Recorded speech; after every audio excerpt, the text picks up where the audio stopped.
प्रिय विद्यार्थियों, आज हम एम एन रॉय के बारे में चर्चा करेंगे। एम एन रॉय के नव मानववाद के ऊपर अक्सर प्रश्न आते हैं और ये एम एन रॉय का नव मानववाद और मार्क्सवाद के ऊपर व्याख्या, गांधीवाद पर व्याख्या, ये कुछ प्रश्न बहुत ही परीक्षा की दृष्टि से बहुत ही इम्पोर्टेंट है। तो आज हम एम एन रॉय के नव मानववाद की चर्चा करेंगे। नव मानववाद की चर्चा से पूर्व हम आपको एम एन रॉय के बारे में, इनकी कुछ कृतियों के बारे में बताएंगे। एम एन रॉय की गणना आधुनिक भारत के ऐसे विचारकों में होती है जिन्होंने राजनीतिक, आर्थिक और सामाजिक प्रश्नों की मौलिक व्याख्या की है। उन्होंने साम्यवाद के व्याख्याकार के रूप में विश्वव्यापी ख्याति अर्जित की थी और उन्होंने मार्क्सवादी या लेनिनवादी ढांचे में बंद कर साम्यवाद की व्याख्या नहीं की। उनकी चिंतन के प्रखर मानवतावादी स्वर सर्वत्र छाया हुआ है। इसलिए अपने राजनीतिक दर्शन को उन्होंने नव मानववाद की संज्ञा दी। एम एन रॉय की यदि हम कृतियों की बात करें तो एम एन रॉय उन बिरले लोगों में से थे जिन्होंने राजनीतिक और श्रमिक और राजनीतिक आंदोलनों में सक्रिय रूप से भाग लेते हुए भी चिंतन, मनन और लेखन में कभी व्यवधान नहीं आने दिया। वे मौलिक विचारक थे। उन्होंने अनेक ग्रंथों की रचना की। ग्रंथों के लेखन के अतिरिक्त उन्होंने the vanguard of Indian independent India तथा रेडिकल ह्यूमनिस्ट जैसे स्वयं के द्वारा प्रकाशित पत्रिकाओं और अन्य राष्ट्रीय और अंतर्राष्ट्रीय पत्रों में लेख भी लिखे। उनके द्वारा लिखी हुई पुस्तकों में ये हैं। इनमें पहली है the way to durable peace, दूसरी है दी प्रॉब्लम ऑफ इंडिया, तीसरा है इंडिया इन ट्रांजिशन, चौथी बुक है revolution and counter revolution in China, fascism, its philosophy, professions and practice, historical role of Islam, materialism, reason, romanticism and revolution. ये इनकी प्रमुख कृतियाँ हैं। और यदि हम एम एन रॉय की महत्वपूर्ण जो विचार हैं उनकी चर्चा करते हैं तो उनके विचारों में नव मानववाद की उन्होंने जो व्याख्या की है वो सबसे महत्वपूर्ण है। एम एन रॉय का जो नव मानववाद है ये व्यक्ति केंद्रित विचारधारा है और एम एन रॉय ने नव मानववाद राजनीतिक दर्शन को राय की सबसे महत्वपूर्ण देन है। एक विचारधारा के रूप में नव मानववाद मानव को व्यवस्था का केंद्रीय तत्व और अंतिम साध्य मानता है। यानी कि व्यक्ति प्रमुख है, व्यक्ति केंद्रीय तत्व है। मानववादी विचारों का प्रवर्तन राय से पूर्व भी अनेक विचारकों द्वारा किया गया था। राय का मत था कि उनसे पूर्व प्रवर्तित मानवतावादी विचारों में मानव को न्यायसम्मत एवं उच्च स्थान प्रदान नहीं किया गया। राय का मत था कि पश्चिमी व्यक्तिवाद, गांधी के आध्यात्म आधारित आदर्शवाद तथा मार्क्सवादी साम्यवाद लगभग सभी विचारधाराओं में व्यक्ति की प्रतिष्ठा की किसी न किसी सीमा तक उपेक्षा की गई। रॉय के अनुसार पश्चिमी व्यक्तिवाद ने व्यक्ति की स्वतंत्रता पर राज्य तथा समाज द्वारा किए जाने वाले अतिक्रमणों का तो विरोध किया गया, किंतु इसमें व्यक्ति की आर्थिक स्वतंत्रता के महत्व की उपेक्षा की गई। राय का मत था कि आर्थिक अभावों से मुक्त आत्मनिर्भर व्यक्ति ही वस्तुतः स्वतंत्रता का उपयोग करने में सक्षम हो सकता है। मार्क्सवाद पर राय का आक्षेप है कि मानव के भौतिक कल्याण को तो सुनिश्चित करता है, किंतु आर्थिक कारकों से भिन्न जीवन के नैतिक प्रयोजनों की गंभीर उपेक्षा करता है। अरविंद, रविन्द्रनाथ टैगोर और गांधी जैसे विचारकों के चिंतन को भी राय पूर्ण अर्थ में मानवतावादी नहीं मानते हैं। इन आध्यात्मिक मानवतावादियों के संदर्भ में राय का मत है कि व्यक्ति के व्यक्तित्व को स्वतंत्र मानने की अपेक्षा वे उस पर आध्यात्मिकता का भार लाद देते हैं। राय का आक्षेप है कि गांधी जैसे विचारकों के चिंतन में आध्यात्मवाद के आग्रह की प्रबलता के कारण व्यक्ति के स्वतंत्र अस्तित्व की उपेक्षा की गई है। गांधी के अनुसार व्यक्ति परमात्मा का अंश मात्र है तथा उसके जीवन की अंतिम सार्थकता परमात्मा में विलीन हो जाने में ही निहित है। राय का आक्षेप है कि ईश्वर और आध्यात्मिक सत्ता के वर्चस्व के कारण गांधी मनुष्य की स्वतंत्र सत्ता की उपेक्षा करते हैं। राय का नव मानववाद व्यक्ति की स्वतंत्रता और स्वायत्तता में विश्वास करता है, यानी कि व्यक्ति को स्वतंत्र होना चाहिए और व्यक्ति की अपनी स्वायत्तता है। जैसे राय का कहना है कि उसे ही व्यवस्था का केंद्र बिंदु बनाना चाहता है। राय का नव मानववाद व्यक्ति की स्वतंत्रता और स्वायत्तता में विश्वास करता है और उसे व्यवस्था का केंद्रीय बिंदु बनाना चाहता है। राय के नव मानववाद की विशिष्ट पक्षों को सूत्रबद्ध किया जा सकता है। उसमें पहला है मानव की सत्ता का केंद्रीय महत्व। मानव की सत्ता का केंद्रीय महत्व राय के अनुसार व्यक्ति सभी सामाजिक और राजनीतिक संस्थाओं का मूल आधार है। उनके अनुसार सभी संस्थाएं साधन हैं और व्यक्ति साध्य है। राय के अनुसार राज्य और समाज आदि सभी मानव निर्मित संस्थाएं व्यक्ति की स्वतंत्रता और उन्नति को सुनिश्चित करने में योगदान देने के द्वारा ही सार्थक हो सकती है। व्यक्ति की स्वतंत्र बुद्धि पर समाज एवं राज्य द्वारा आरोपित मापदंडों को नकारते हुए राय का कथन है मनुष्य ही प्रत्येक बात का मापदंड है। राय ने कहा कि वर्तमान विश्व की समस्याएं और व्यवस्थाओं में व्यक्ति की निर्णायक महत्व की उपेक्षा के कारण ही समस्या उत्पन्न हुई है। राय ने कहा कि वर्तमान विश्व की समस्याएं व्यवस्थाओं के निर्णायक महत्व की उपेक्षा करने के कारण उत्पन्न हुई है। राय मनुष्य की क्षमता और आत्मनिर्णय के अधिकार पर समाज अथवा राज्य द्वारा आरोपित प्रतिबंधों तथा आध्यात्मिक दिव्य मान्यताओं दोनों का समान रूप से विरोध करते हैं। मनुष्य के विवेक में विश्वास अपनी नियति को स्वयं निर्धारित करके ही मनुष्य की क्षमता के प्रति आस्था उनके मानववादी दर्शन की आधारशिला है। कहने का मतलब ये हुआ कि एम एन रॉय, मानवेंद्र नाथ रॉय मानव ही सत्ता का केंद्रीय तत्व है। उनका ये विचार है मनुष्य ही प्रत्येक बात का मापदंड है।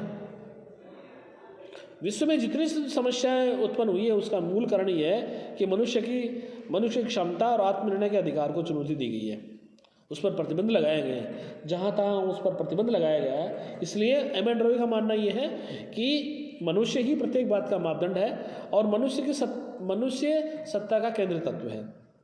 मानव स्वभाव की सकारात्मक व्याख्या रॉय ने इस बात का खंडन किया कि मनुष्य स्वार्थी है अथवा वह आध्यात्मिक और सामाजिक बाध्यताओं के अधीन ही नैतिक आचरण करता है। रॉय ने मनुष्य के स्वभाव की व्याख्या जीव शास्त्रीय आधार पर की। उनके अनुसार मानव निरंतर विकासमान है, उसमें निम्न से उच्च स्तर की ओर प्रगति करते हुए पूर्ण मानवीय स्तर तक विकास की प्रवृत्ति सदैव विद्यमान रही है।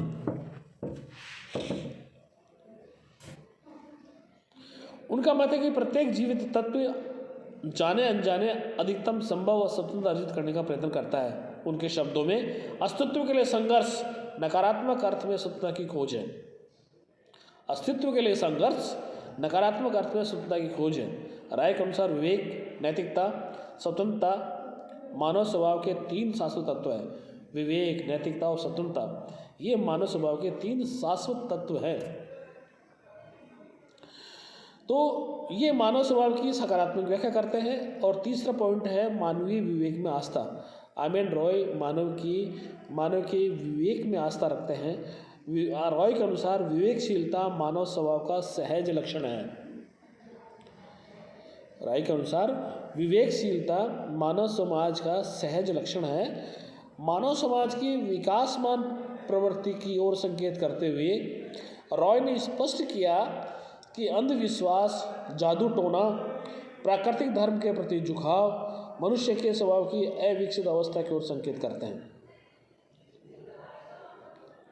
विकासमान प्रवृत्ति की ओर संकेत करते हुए राय ने स्पष्ट किया था, अंधविश्वास, जादू टोना, प्राकृतिक धर्म के प्रति झुकाव मनुष्य के स्वभाव की अविकसित अवस्था की ओर संकेत करते हैं। रॉय के अनुसार जैसे जैसे मनुष्य ने प्राकृतिक तत्वों और विश्व के प्रति अपना ज्ञान बढ़ाया, नवीनतम वैज्ञानिक अनुसंधान होते गए, अंधविश्वास और लौकिक कार्यकलापों के पारलौकिक दिव्य कारण खोजने की प्रवृत्ति कम होती गई, मनुष्य में आस्था की उपेक्षा विवेकशीलता प्रबल होती गई।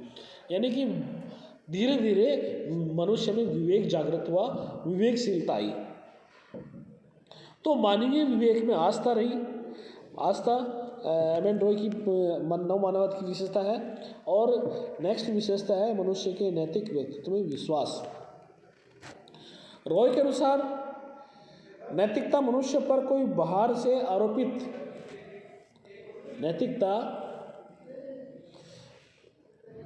नैतिकता मनुष्य पर कोई बाहर से आरोपित तत्व नहीं है, अपितु मानव स्वभाव का सहज लक्षण है। राय का यह भी मत है कि मनुष्य पर आध्यात्मिक अथवा सामाजिक मापदंडों के अनुरूप से आरोपण से उसके आचरण में नैतिकता को सुनिश्चित किया जा सकता है। उनका मत है कि नैतिकता मनुष्य के स्वभाव में अंतर्निहित विवेकवाद का ही परिणाम है। उन्होंने स्पष्ट किया कि सामाजिक नैतिकता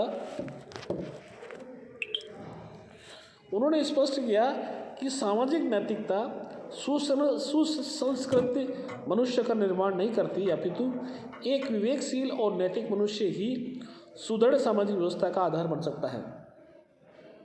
रॉय का मत है,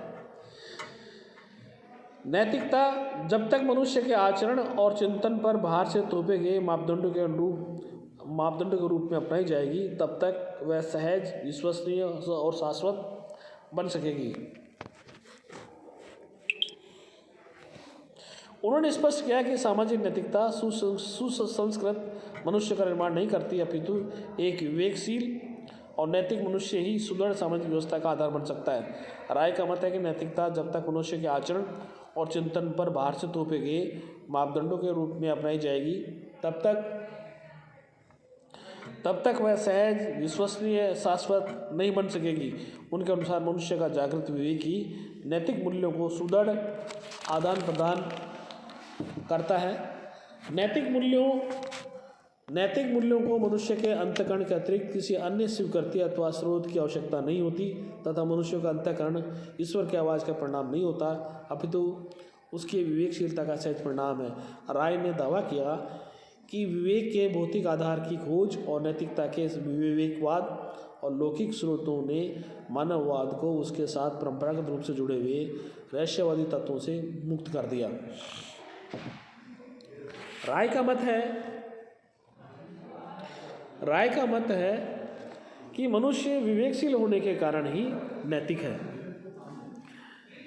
बुराई की अपेक्षा अच्छाई के प्रति मनुष्य का झुकाव ईश्वर के भय के कारण नहीं, अपितु उसके स्वाभाविक विवेकजन्य आग्रहों के कारण होता है। राय का मत है, अच्छाई और बुराई के प्रति अनुभवजन्य दृष्टिकोण का मनुष्य द्वारा किया गया विवेकजन्य सामान्यीकरण ही नैतिकता का स्रोत है। मानव की स्वतंत्रता।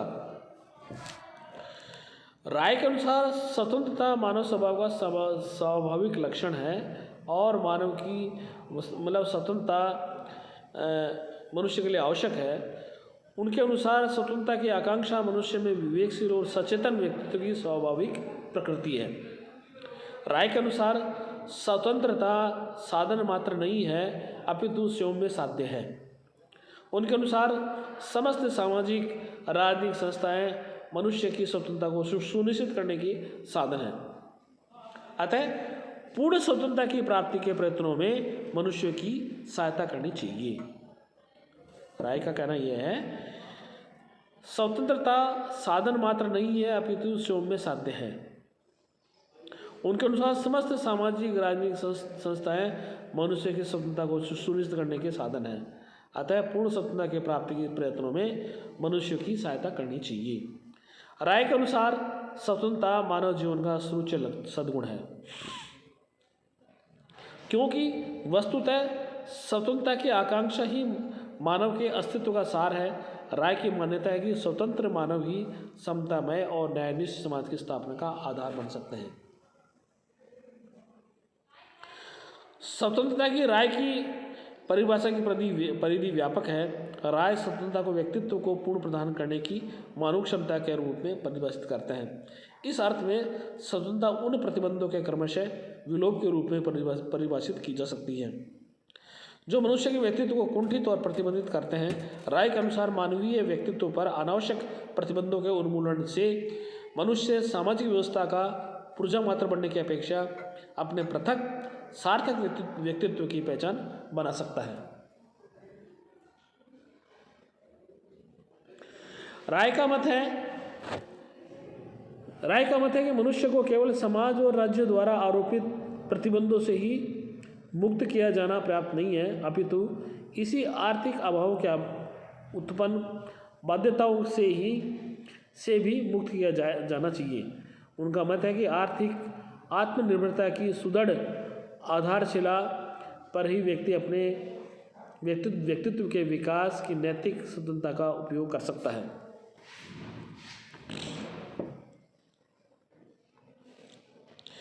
राय मानवीय स्वतंत्रता के एक पक्ष के रूप में आर्थिक स्वतंत्रता को महत्व तो देते हैं, किंतु मार्क्स की भांति वे आर्थिक स्वतंत्रता को स्वतंत्रता का सार नहीं मानते हैं। वो ये नहीं कहते हैं कि आर्थिक स्वतंत्रता ही स्वतंत्रता है। उनके अनुसार आर्थिक स्वतंत्रता तो मानव के कल्याण और उनकी बौद्धिक सांस्कृतिक उन्नति के लिए सहायक परिस्थिति बना सकती है। स्वतंत्रता के सोपान में आर्थिक स्वतंत्रता को नहीं अपितु बौद्धिक स्वतंत्रता को सर्वोपरि मानते हैं। बौद्धिक स्वतंत्रता के प्रति राय का आग्रह इतना प्रबल है कि वे इसे सुनिश्चित करने के लिए ईश्वर व धर्म के विचारों को भी नकारते हैं। उन्होंने घोषित किया कि स्वतंत्रता से अधिकादिव्य और कुछ नहीं है। मानव की स्वतंत्रता के प्रति राय का आग्रह स्वच्छंदता या स्वतंत्रता के मर्यादाहीन उपयोग की सहमति नहीं देता। उनके अनुसार व्यक्ति स्वतंत्रता में सामाजिक व्यवस्था की सुदृढ़ता और समुदाय के अन्य सदस्यों के हितों की पूर्ति स्वाभाविक रूप से अंतर्निहित है। राय के अनुसार व्यक्ति में चेतना उत्पन्न करती है। राय के अनुसार स्वतंत्रता व्यक्ति में चेतना उत्पन्न करती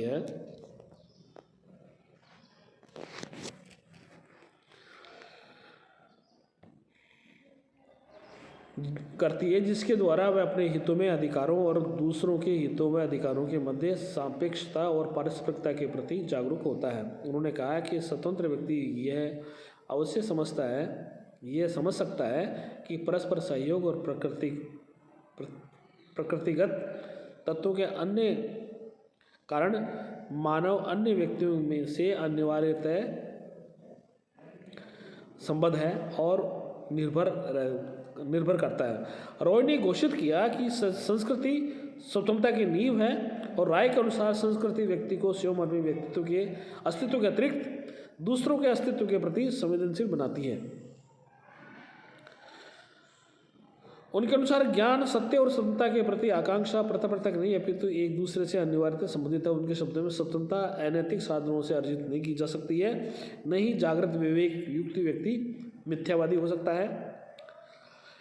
नेक्स्ट पॉइंट है विश्व बंधुत्व की भावना।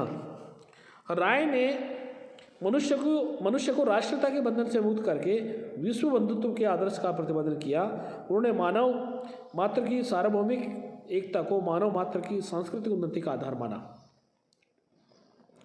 राय के अनुसार राष्ट्रवाद एक संकीर्ण विचारधारा है जो मानव मात्र की विश्वव्यापी एकता के मार्ग में बाधा है। उन्होंने राष्ट्रीय राज्यों की सीमाओं से परे स्वतंत्र स्त्रियों और पुरुषों के सार्वभौम समुदाय की कल्पना की।